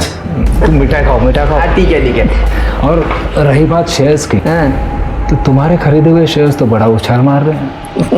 केदार भाऊ, तुम्हारी जिंदगी में कोई उछाल नहीं आ रहा। महेश, मेरी जिंदगी में बहुत जल्द उछाल आने वाला है। तो जानता है, मेरा बेटा योगेश नम्रता को, मेरी बहू को आए दिन मारते रहता है। अब उसकी बेरुखी से तंग आकर वो जल्द ही मेरी बाहों में आने वाली है। ये बात, अब इस बात पर तू मिठाई खा ले। कौन आ गया?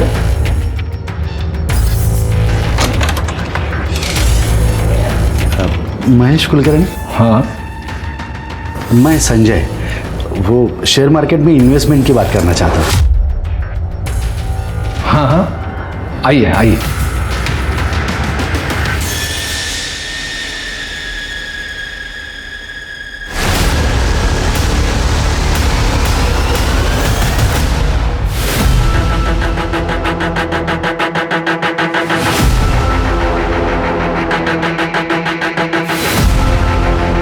रुको रुको, इधर रुको।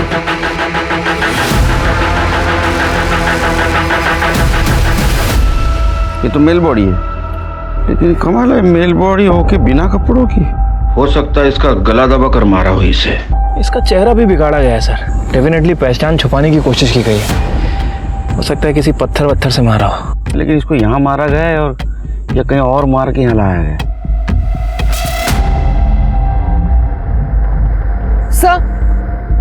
सर, ये कच्ची सड़क आगे तक जाती है, शायद कोई गाड़ी आके ये लाश फेंक के यहीं से गई होगी।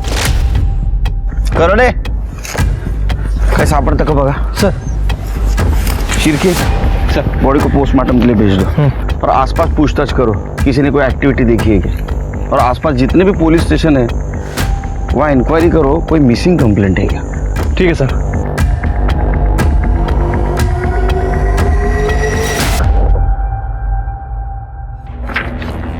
सर, आपका शक सही निकला, गला दबाकर ही मारा गया था और उसके बाद उसका चेहरा बिगाड़कर उसकी पहचान छुपाने की कोशिश की गई है। ये देखिए, पीएम रिपोर्ट में मेंशन है कि उसकी मौत 29 जून को दिन में 11:30 से 12:30 के बीच में हुई है। और सर, उसके पहले उसके साथ सेक्सुअल एक्टिविटीज़ भी हुई हैं। तो औरत के चक्कर में तो ये मर्डर नहीं हुआ?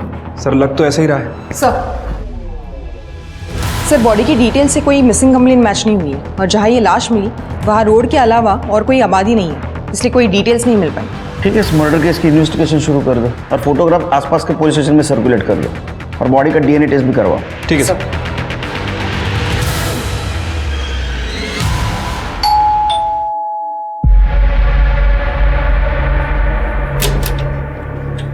मानसी देशपांडे? जी।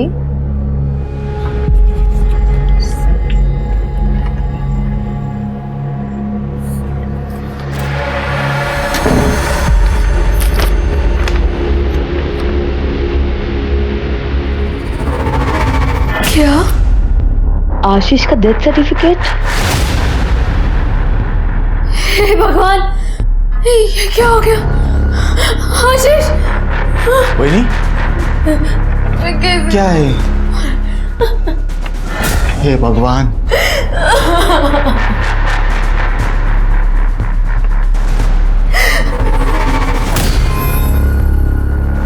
फाइनली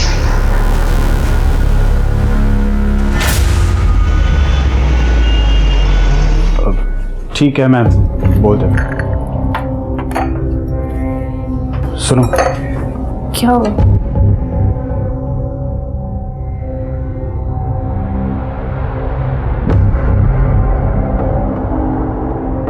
आशीष दादा नहीं रहे अब। कोरोना से उनकी डेथ हो गई है। क्या? क्या? ऐसा नहीं हो सकता।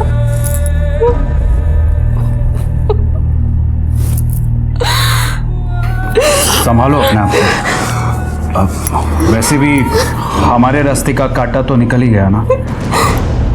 मैं तुमसे तलाक देके मानसी से शादी कर लूंगा।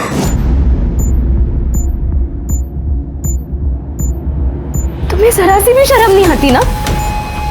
ऐसा क्यों कर रहे हो तुम मेरे साथ? योगेश, योगेश, रुको योगेश, प्लीज मुझे ऐसे मत ठुकराओ। छोड़ बाला। योगेश, तुम्हारी हिम्मत कैसे हुई नम्रता के साथ ऐसा बिहेव करने की? चलता हो, गेट आउट।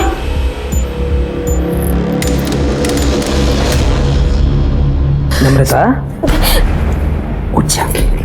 अरे उठ उठ। उठ। देख, चिंता क्यों करती है तू?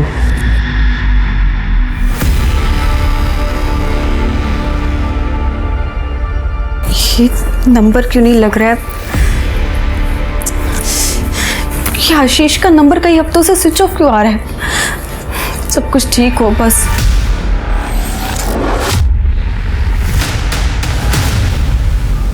मानसी वहीनी, प्लीज मेरा घर मत तोड़ो। योगेश को छोड़ दो। देख नम्रता, तू अपने पति को नहीं संभाल पाई तो इसमें मेरी क्या गलती है? मतलब तू सीधे से नहीं मानेगी? मैं तुम्हें ना करी। छोड़ो उसको। अगर एक बार तूने और हाथ लगाया ना तो तू जिंदा नहीं रहेगी। मेरे बहन को हाथ कैसे लगाया? शेखर, ये मानसी वहीनी और ये योगेश दोनों का चक्कर चल रहा है। क्या? सोचा भी नहीं था तुम लोग इतना गिर सकते हो। मानसी बहन, अरे थोड़ी तो शर्म करो। आशीष दादा जाने के बाद तुम लोग तो खुलेआम रंगरलियां मनाने लगे। नम्रता, तू गार्जियनों को करो। मेरे जीते जी मैं ये होने नहीं दूंगा। सर, हमारे पारिवारिक प्रॉपर्टी का बंटवारा करना है। प्रॉपर्टी में कितने बंटवारे? जी, ये मेरे बड़े भाई का डेथ सर्टिफिकेट है। अभी हाल ही में उनकी कोरोना से डेथ हुई है। उनकी एक बीवी है मानसी और मेरी छोटी बहन है नम्रता। इन दोनों का हक बनता है। ऐसा कोई तरीका है जिसे ये मानसी को इस प्रॉपर्टी में से कुछ भी ना मिले? इसलिए हमें ये प्रूव करना होगा कि लीगली वो तुम्हारे भाई की वाइफ है ही नहीं। और दूसरी बात, वो किसी और से शादी कर ले तो उन्हें प्रॉपर्टी का कोई भी हिस्सा नहीं मिल सकता। जी, थैंक यू।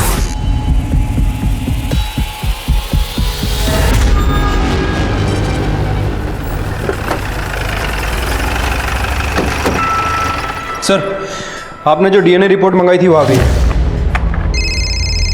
सर एक मिनट।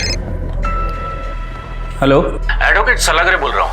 केड़कर साहब से बात हो सकती है? हाँ एक मिनट सर, मेरे साथ ही हैं। सर आपके लिए। हेलो। हाँ नमस्कार केड़कर साहब, एडवोकेट सलागरे बोलते हैं। हाँ नमस्कार सर, बोला बोला। अभी शेखर नाम का लड़का आया था मेरे पास प्रॉपर्टी के बंटवारे का केस लेकर। उसके भाई की डेथ हुई है। सर्टिफिकेट में death of cause is corona ऐसे लिखा है। ये सर्टिफिकेट मुझे नकली लग रहा है। अच्छा, एक काम करना सर लग साहब, वो सर्टिफिकेट और वो आदमी की डिटेल्स श्रीकी के मोबाइल पे सेंड कर दो। सर भेज देता हूं मैं। Okay, thank you. आया? हाँ सर, आ गया। एक काम करो, ये स्वाति को फॉरवर्ड कर दो और स्वाति को बोलो पता करे ये फेक है और ओरिजिनल। सर। सॉरी मानसी भाभी, उस दिन मैं कुछ ज़्यादा ही बोल गया। अगर योगेश को ही नम्रता के साथ नहीं रहना है तो मैं क्यों कुछ ज़बरदस्ती करूं? और आप दोनों को भी शादी करनी है तो मुझे कोई प्रॉब्लम नहीं है। अगर आपको कोई भी हेल्प लगे तो आप मुझे बोल सकते हैं, लेकिन वही नहीं, मैं चाहता हूं कि दादा के बाद उसकी प्रॉपर्टी का हकदार सिर्फ मैं रहूंगा। ठीक है शेखर, वैसे भी तुम्हारी प्रॉपर्टी में मेरी कोई दिलचस्पी नहीं है। मुझे तो सिर्फ योगेश चाहिए। मैं अपनी दुनिया बसाना चाहती हूँ योगेश के साथ।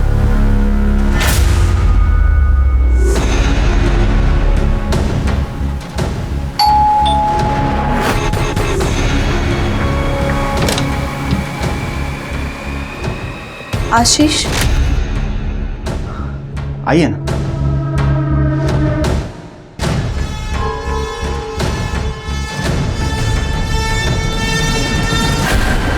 लेकिन आप कौन? मैं आशीष की वाइफ कविता। क्या क्या क्या झूठ बोल रही है आप? आशीष दादा की वाइफ तो ये है मानसी। ये आप क्या कह रहे हैं? आशीष की वाइफ मैं हूँ कविता। अगर आपको विश्वास नहीं होता ना, ये मैरिज सर्टिफिकेट देखिए।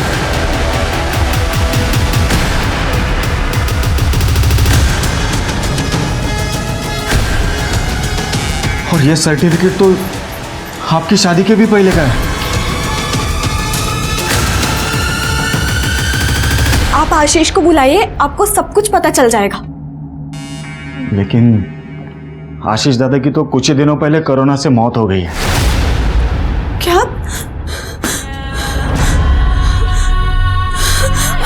आशीष?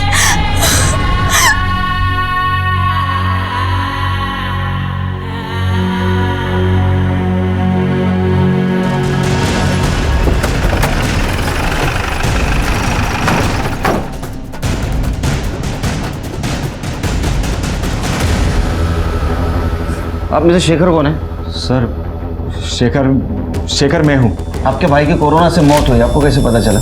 जो सर्टिफिकेट आपने लॉयर को सबमिट किया था, कहाँ से मिला था आपको? सर वो सर्टिफिकेट तो कुरियर से आया था। हाँ सर, कुरियर तो मैंने खुद रिसीव किया था। देखो, ये यही था। हाँ सर, सर्टिफिकेट तो यही था। ये फेक है। क्या?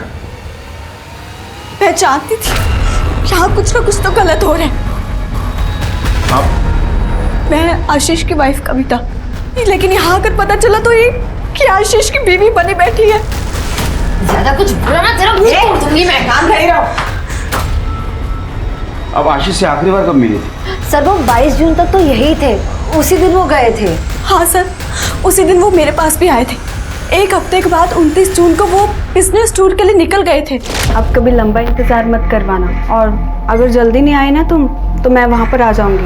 चिंता मत करो, हफ्ते 10 दिन में वापस आ जाऊंगा। यार कैब बुक करना भूल गया मैं। तुम पहले कैब बुक कर लो। नहीं यार, लेट हो जाएगा। मैं एक काम करता हूँ, बाप्पा चौक में जाके कैब ले लेता हूँ।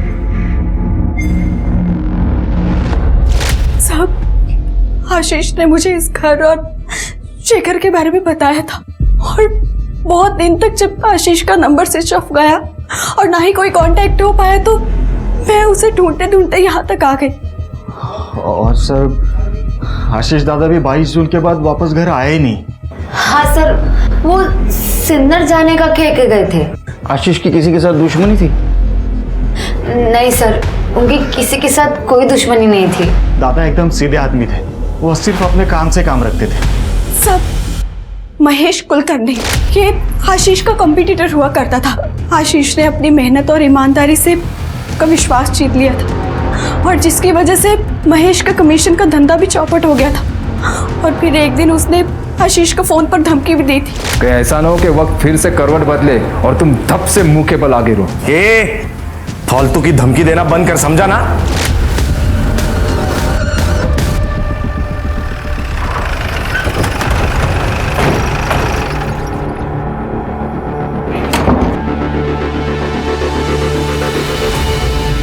परेशान हो गए हमको देख के?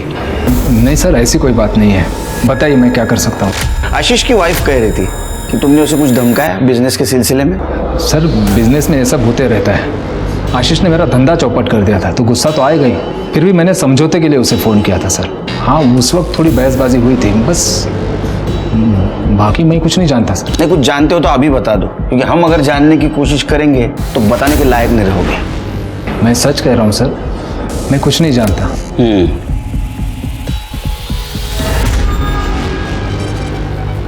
सर मुझे तो शेखर का ही हाथ लग रहा है, क्योंकि प्रॉपर्टी के बंटवारे को लेके वो डायरेक्ट लॉयर के पास चला गया। सर ये बात कुछ हजम नहीं हो रही है। लेकिन आशीष को मार के शेखर को ज्यादा कुछ नहीं मिलता, क्योंकि आशीष के मरने के बाद उसकी प्रॉपर्टी तो उसके वाइफ को मिलने वाली थी। ये महेश हमसे कुछ छुपा रहा है। एक काम करो, महेश का सीडीआर रिपोर्ट और मोबाइल लोकेशन ट्रैक करो, और ये जो फेक डेथ सर्टिफिकेट मिला था वो किसने बनवाया था ये भी चेक करो। शायद उससे हमें पता चले कि आशीष के साथ एक्चुअल में क्या हुआ था। ठीक है सर। सर कविता के बयान के मुताबिक 29 जून को आशीष नासिक से निकला था और उसके अगले ही दिन हमें एक आदमी की लाश मिली थी नासिक के जंगल में। सर लाश की पोस्टमार्टम रिपोर्ट के हिसाब से उस आदमी की मौत 29 जून को ही हुई थी, तो कहीं ये लाश आशीष की तो नहीं? उस बॉडी से शेखर का डीएनए मैच कराओ। सर शेखर का डीएनए मैच होते ही इस बात की भी पुष्टि हो गई कि 30 जून को नासिक के जंगल में मिली लावारिस लाश दरअसल आशीष की ही थी। लेकिन पुलिस के सामने ये सवाल अब भी मौजूद था कि आशीष को आखिर मारा किसने। आशीष की फोन लोकेशन और कॉल रिकॉर्ड से भी कोई खास सबूत हाथ नहीं लगा। पुलिस का शक आशीष के बिजनेस राइवल महेश कुलकर्णी पर जाकर ठहर रहा था। दूसरी तरफ पहले ही अपने पति से मिले धोखे से दुखी नम्रता अपने भाई शेखर के विश्वासघात से हिल गई थी, जो योगेश की शादी मानसी से करवाने की हिमायत कर रहा था। मानसी तो पहले से ऐसी थी, मगर अब तो शेखर भी। मानसी और योगेश को जो करना है वो करेंगे नम्रता, लेकिन अब जब शेखर भी इस गंदे खेल में शामिल हो गया है, मुझे लगता है तुम्हें यहाँ से कहीं दूर चले जाना चाहिए, नहीं तो तुम्हारी जान को खतरा हो सकता है। पर मैं जाऊंगी कहाँ? मैं तुम्हें कहीं एक सुरक्षित जगह पे लेके जा सकता हूँ, अगर तुम्हें मुझ पे भरोसा है तो। कैसी बात कर रहे हो सुधीर? एक तुम ही तो जिस पर मेरा भरोसा बचा है। ठीक है, कल मैं आता हूँ तुम्हें लेने, तैयार रहना। संजय जी, मैंने आपके लिए कुछ अच्छी कंपनी के शेयर सिलेक्ट किए हैं, अगर इन्वेस्ट करना हो तो पैसे लेके आ जाइए। महेश जी एक्चुअली क्या है, वो जो शेयर्स के लिए पैसा रखा था ना वो कहीं और खर्च हो गया। अब इंतज़ाम करने को कम से कम 1 हफ्ता लग जाएगा। कोई बात नहीं, जब इंतज़ाम हो जाए तो बता दीजिएगा। जी।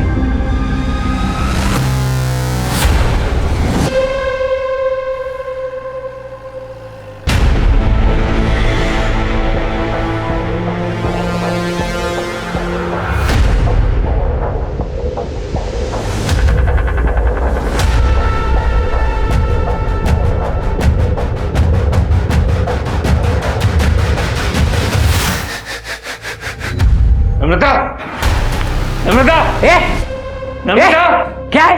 कहाँ घुस रहा है तू? कहाँ घुस रहा है तू? नम्रता का है? मुझे क्या पता, कल रात से घर पर नहीं है वो। तुम्हें पता होगा ना, तू तो आशिक है उसका। बता कहाँ छुपा के रखा है उसे? मुझे नहीं पता नम्रता कहाँ पे है। भैया किसी और के साथ भाग के। सच सच बता नम्रता कहाँ है? तुम लोग उसे बहुत परेशान करते हो, मुझे पता है। कहाँ छुपा के रखा है? कहाँ छुपा के रखा है? हिम्मत कैसे हुई तेरे मेरे बाबा को हाथ लगाने की? हाँ हिम्मत कैसे हुई? छुपा के रखा है, मैं उसे ढूंढ के निकालूंगा, मैं बोल रहा हूँ। अरे जा जा। नम्रता जहाँ भी होगा ना मैं पता लगा के रहूंगा। चल निकल। नम्रता कहाँ है? चल पता लगाता है साला।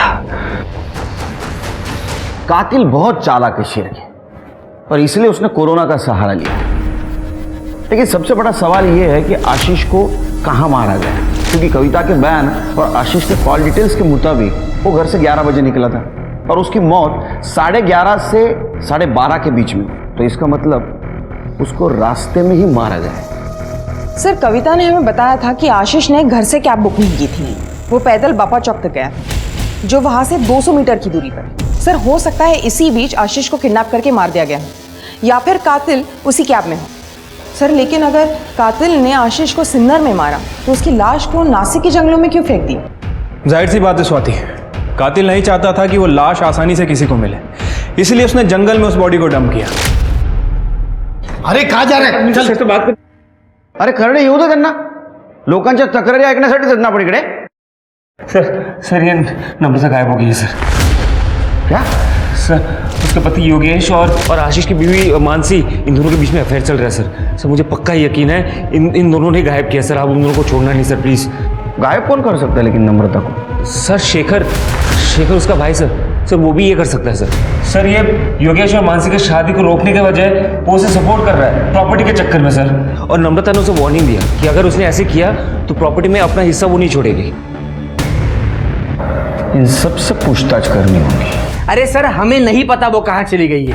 हाँ सर, एकदम कैरेक्टरलेस औरत थी, कितनों के साथ उसके चक्कर थे सर, और उसमें से ये एक सुधीर भी है, पूछिए उसको। और सर एक बार तो उस कमीनी के लिए इसने मुझे मारा भी था, पूछो। को जानवर को तरह मारा तूने? हाँ? अब मार क्या होती है ना, मैं तुझे बताता हूँ। तुझे क्यों इतनी तकलीफ हो रही है? हाँ? तेरा अफेयर चल रहा है क्या उस कमीनी के साथ? तेरे जैसा नहीं समझा, और ना ही वो मानसी की तरह है कि पति होने के बावजूद यहाँ मुंह मारे। तुम लोग कर रहे हो। अगर नम्रता को कुछ भी हुआ ना तो मैं तुम लोगों को छोड़ूंगा नहीं। एक तरफा ही सही, लेकिन मैं उससे बहुत प्यार करता हूँ। तुझे छोड़ूंगा नहीं। अरे सर ये झूठ बोल रहे हैं। उसका कोई चक्कर किसी के साथ नहीं चल रहा था।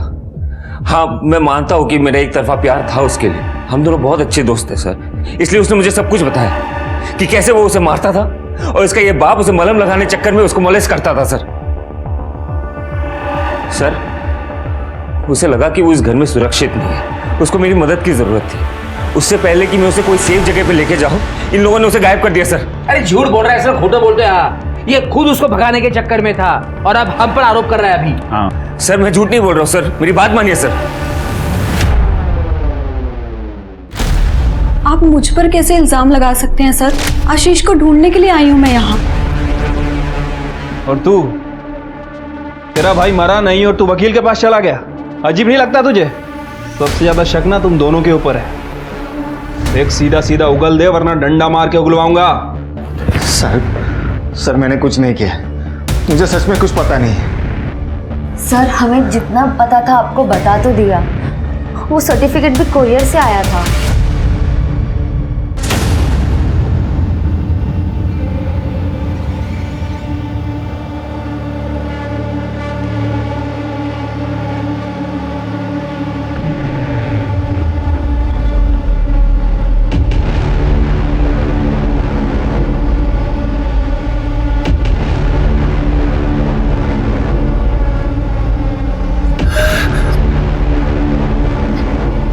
पानी देता हूँ।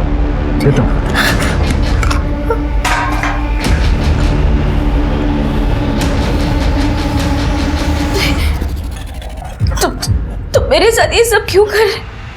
प्लीज प्लीज जाने दो मुझे। जाएगी ना? प्लीज जाएगी, बाहर जाएगी तू, पहले तेरी जान जाएगी।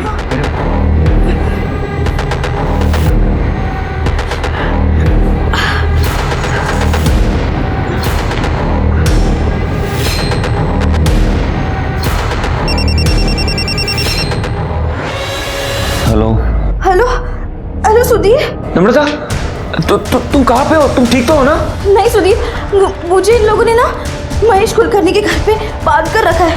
ये घोल चौक है ना? हाँ हाँ बस वही। सुनो तुम फिक्र मत करो, ठीक है? मैं तुरंत आता हूँ वहाँ पे, तुम फिक्र मत करो। हाँ सर अभी तक इस नम्रता की सीडीआर से कुछ खास पता नहीं चला। 31 जुलाई से इसका फोन स्विच ऑफ है और अभी तक स्विच ऑफ ही है। सर हो सकता है कि नम्रता अपने हस्बैंड के साथ घर से भागी हो, या फिर कोई उसे जबरदस्ती करके ले गया हो सकता है कि मानसी और योगेश भी इसमें इन्वॉल्व हो। अरे शेखर? हाँ सर, इस शेखर को भी इग्नोर नहीं कर सकते हैं क्योंकि वो प्रॉपर्टी के लिए कुछ भी कर सकता है। और हमें सुधीर ने बताया था कि नम्रता अपना हिस्सा शेखर से मांग रही थी। सर वो नम्रता का पता चल गया सर। उसने मुझे 1 घंटे पहले फ़ोन किया था। उन लोगों ने उसे गोल चौक में किसी महेश कुलकर्णी के घर पे बंद करके रखा है सर। मैं वहाँ पे गया था लेकिन वहाँ पे कोई था नहीं। इस केस में महेश कुलकर्णी का नाम बार बार आ रहा है। कहीं आशीष और उसके बहन से बदला लेने का मामला तो नहीं? एक काम करो, सुधीर को जिस नंबर से कॉल आया था उसके डिटेल्स निकालो। इस महेश कुलकर्णी को जल्द से जल्द पकड़ना होगा। चलो।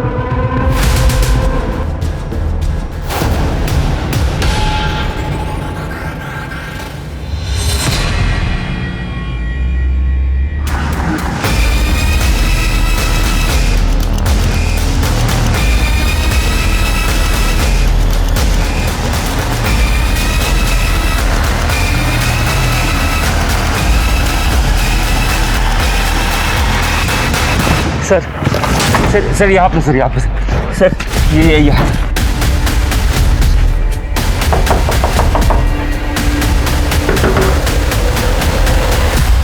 मैं जब आया था तब बंद था सर।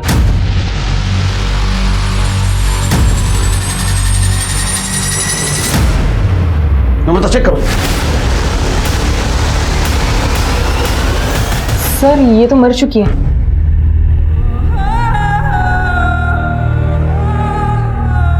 और सर ये देखिए, गले पे रस्सी के निशान, शायद रस्सी से गला घोट के मारा गया है इसे।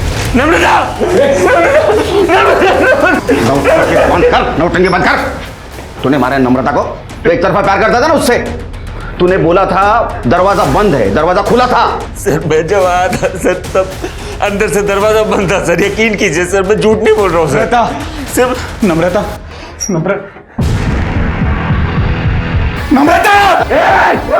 इसने मारा सर, इसने मारा। तुझे कैसे बता रहे नम्रता यहाँ है? सर शेखर ने मुझे फोन करके बोला था नम्रता यहाँ पे। सर योगेश को मैं नहीं बताया था। सुधीर का पहले फोन मुझे आया था, लेकिन मैं घर से थोड़ा दूर था और योगेश मेरे ही घर पे था, इसलिए मैंने आगे भेज दिया। हटा दिया ना तूने तेरी बीवी को रास्ते से? हाँ, मानसी के साथ अय्याशी कर रही थी ना तेरे को? सच बोल। सर सच बताऊं तो आप लोगों के आने से पहले मैं यहाँ आ चुका था, लेकिन जब मैं यहाँ आया तो मैंने देखा कि ऑलरेडी नम्रता मर चुकी है, इसलिए मैं डर गया और डर के बाहर जाके छुप गया। सर ये शायद महेश का फोन है, जिससे नम्रता ने सुधीर को कॉल किया। सर महेश मिल गया। क्या रे? खुश हो गया ना तू? भाई बहन को मार के तेरा बदला पूरा हो गया? सर आशीष और नम्रता को मैंने नहीं मारा है। हाँ मैं नम्रता को यहाँ ले आया था, पर केदार के कहने पर। देख मेरी बहू नम्रता घर से भागने की तैयारी में है। वैसे मेरे बेटे योगेश ने तो उसे जिंदगी से निकाल ही दिया है। अब उसको किसी सुरक्षित जगह की तलाश है। इस स्थिति में उसके भाई का दुश्मन मतलब तू, तेरे उस वाले घर से सुरक्षित और कौन सी जगह हो सकती है? उसके बाद में केदार के घर पहुंचा। केदार ने नम्रता को पहले ही बेहोश करके रखा था। फिर मैंने नम्रता को गाड़ी में डाला और यहाँ ले आया। सर उसके बाद मैंने और केदार ने बारी बारी नम्रता के साथ शारीरिक संबंध बनाए। इन सबको कस्टडी में ले लो। चलो स्वाति, बॉडी को पोस्टमार्टम के लिए भेज दो और सीसीटीवी रहेगा तो उसका फुटेज कलेक्ट करो। सर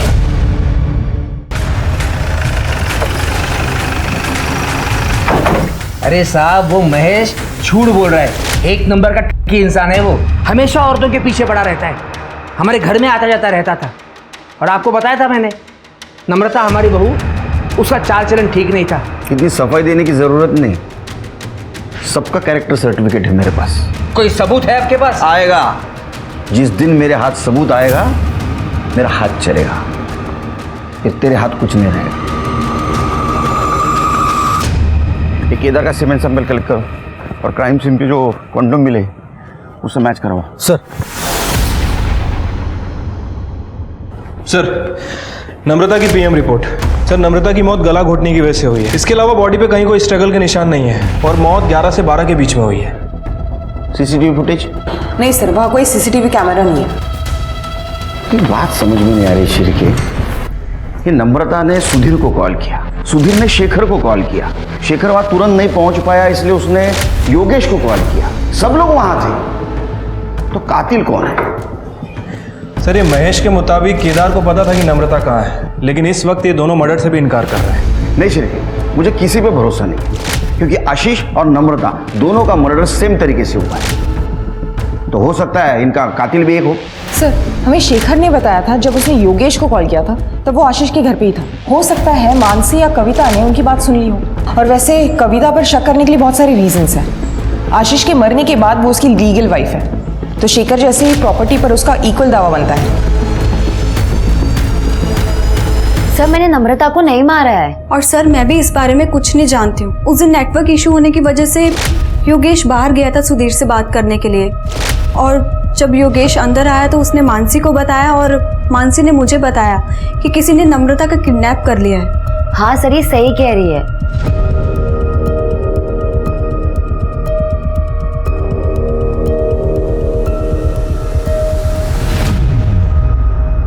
सर आपको क्या लगता है ये दोनों लड़कियां सच बोल रही है या सच को छुपा रही है? ये नम्रता को जिसने भी मारा है बहुत होशियार है।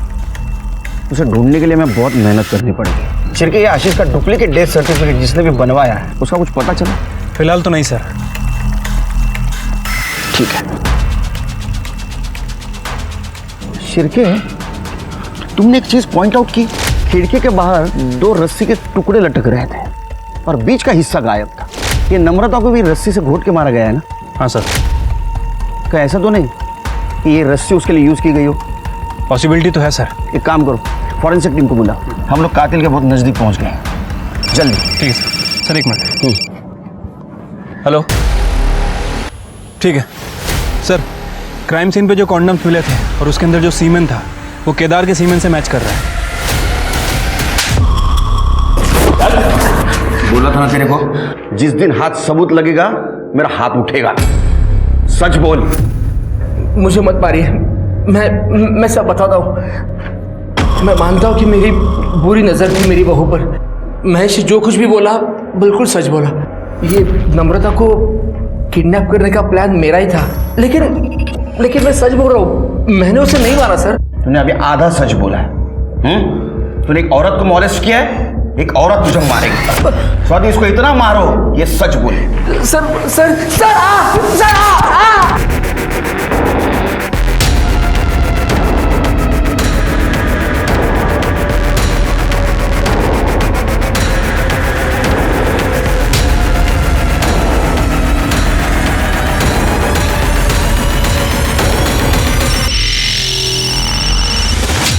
हेलो।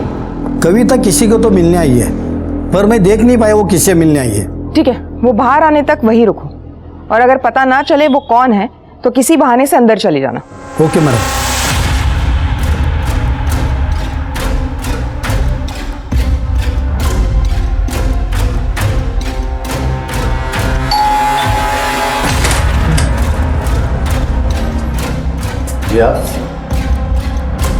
इलेक्ट्रिसिटी डिपार्टमेंटमधून आलोय, तुमच्या मीटरचं रीडिंग घ्यायचं आहे।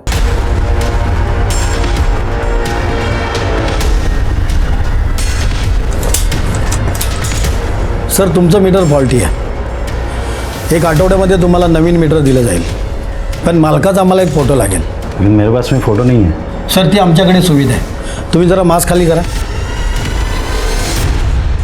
सर ये वो आदमी है जिससे कविता मिलने गई थी। इसकी कुंडली निकालो। सब। अब मेरे रास्ते में सिर्फ एक ही रोड़ा बचा है और वो भी अपनी जगह पे पहुंच गया तो फिर सब कुछ अपना, ना कोई रोक टोक, सिर्फ मौज ही मौज। ठीक है सर, कविता जिस आदमी से मिलने गई थी उसकी डिटेल्स निकालिए। वो कविता का ही मामा है, संजय, इसी शहर में रहता है। सर, आशीष का जिसने फेक डेथ सर्टिफिकेट बनाया था उसका पता चल गया, ये उसका फोटो है। करडे ने जो फोटो भेजी तो दिखा। सब। ये दोनों फोटो तो एक ही आदमी के हैं।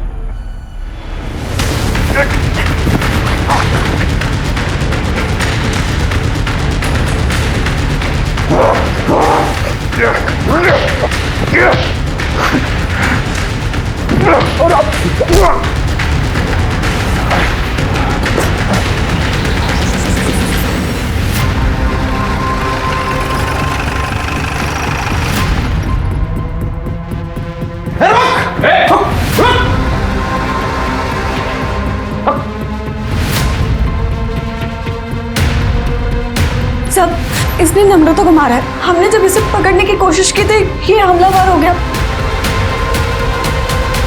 ये दोनों फोटो तो एक ही आदमी के हैं, ये देखो। लेकिन इसने आशीष और नम्रता को मारा क्यों होगा? सर 100% प्रॉपर्टी का मामला हो सकता है। प्रॉपर्टी का मामला?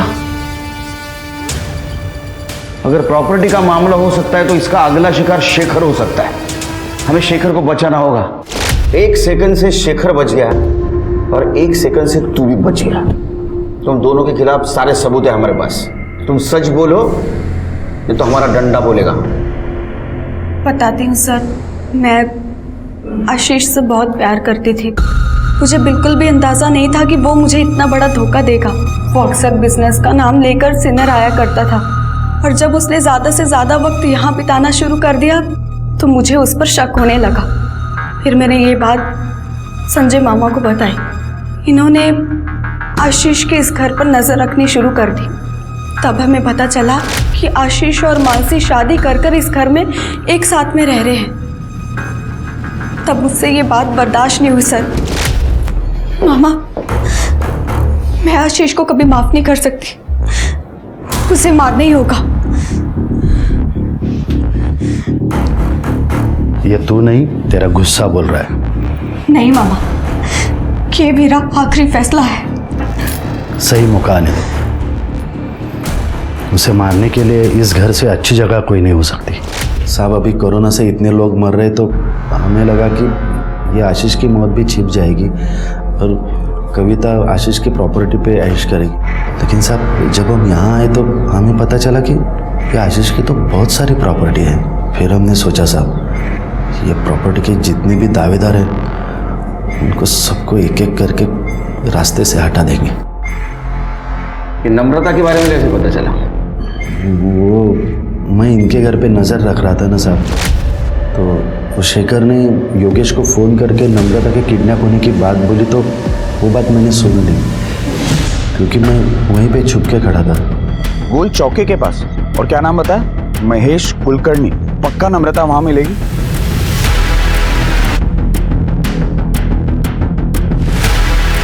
मैं वो एड्रेस पे पहुंचा और नम्रता को गला घोट के मार दिया सर। उस सुधीर ने बहुत कोशिश की दरवाज़ा खोलने की, लेकिन मैंने उसे खोलने नहीं दिया। फिर सुधीर वहाँ से चला गया, फिर मैं भी वहाँ से चला गया सर। नम्रता के बाद सिर्फ अभी शेखर बचा था, उसे मारने ही वाले थे साहब, पकड़े गए।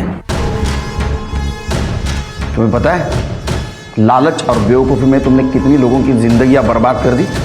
आप दोनों को तो मौत से भी बदतर शिक्षा होनी चाहिए। रिश्ता कोई भी हो, उसमें प्यार और अपनेपन की नमी बनाए रखकर ही लंबे समय तक साथ चला जा सकता है। और इतना जरूर ध्यान दें कि भरोसा कतई टूट ना पाए, वरना परिणाम के तौर पर कोई न कोई दुर्घटना जरूर होकर रहेगी। अब मैं सोनाली कुलकर्णी आपसे विदा लेती हूँ। फिर मिलेंगे एक नए केस के साथ क्राइम पेट्रोल सतर्क जस्टिस रीलोडेड में। तब तक अपना और अपने परिवार का ख्याल रखिए। आप जानते हैं हम सब एक मुश्किल दौर से गुजर रहे हैं। कृपया मास्क पहने, सैनिटाइजर का इस्तेमाल करें और उचित दूरी बनाए रखें। देखते रहिए क्राइम पेट्रोल सतर्क। जय हिंद। ऐसे और भी मज़ेदार वीडियो के लिए हमारे चैनल को लाइक, शेयर और सब्सक्राइब करें। ऐसे और भी मज़ेदार वीडियो के लिए हमारे चैनल को लाइक, शेयर और सब्सक्राइब करें।